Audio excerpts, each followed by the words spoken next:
tell Delawareans that this war is worth perhaps the highest gasoline prices we have ever paid. For the Green and Libertarian candidates, you can come off that the way you wish. Mr. August, I believe, is first. All right. First off, the war, the issue of the red line in the sand and the war, Iran has a right to nuclear power. They are a part of, they're a signee of the Nuclear Proliferation Treaty. So when I hear the red line and the red sand talk, it means nuclear war.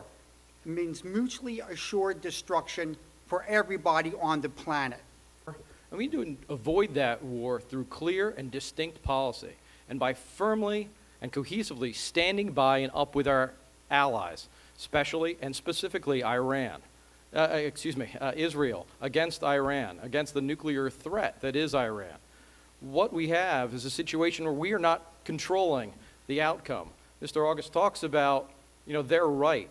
And it's their right under that plan of supposed to start a war, to start that nuclear war. We have to make sure that Iran does not have the capability to launch a nuclear attack against our allies, against the rest of the world, to start that war. We must make sure and do all that we can do by standing with our ally Israel to make sure that that doesn't happen, that Iran never develops the capability of developing that nuclear arsenal.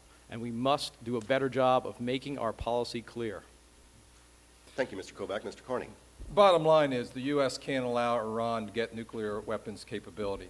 The President made that very clear the other night, and I support the President's plan that containment is no option. In fact, I sponsored it and supported a resolution in the Congress to do just that. That's also why I voted for the strictest economic sanctions in history. The President said just the other night that Iran's economy has collapsed, and oil exports are at their lowest level in the last 20 years.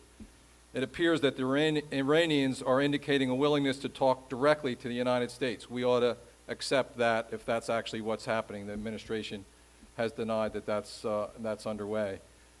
We need to back up our friend and ally in the region, Israel. We need to be on the same page, and we are in terms of intelligence. We need to make sure that the Iranians don't get the nuclear weapons capability, and we need to stand firm with our friend Israel.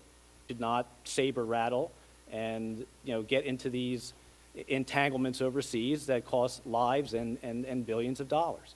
I'm okay with standing with Israel and backing them up, but we have to be very careful with how we do it. We can support them with logistics, we can support them with arms, but we cannot get involved in another war, putting boots on the ground with a country that can't even make their own gasoline. So we have to be very cautious in this approach.